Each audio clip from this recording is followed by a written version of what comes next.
Hello guys, welcome back to Enable Website Design. In this video I will show you to copy and paste sections in wpbakery page builder.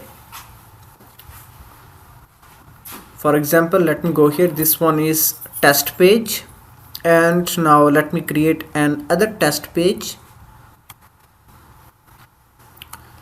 For example, add a name my test 2.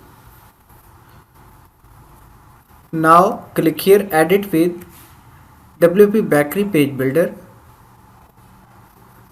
and then for example I want to copy this row, then expand it, and then here you can see different options.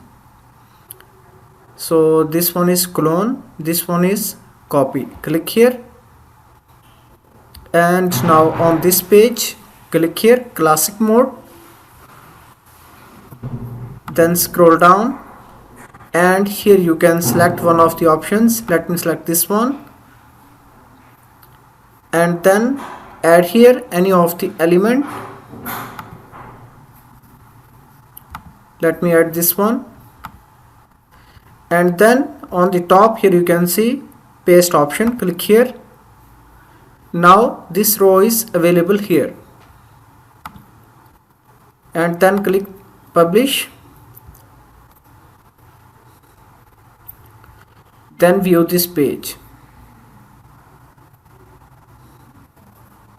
So here you can see we have done.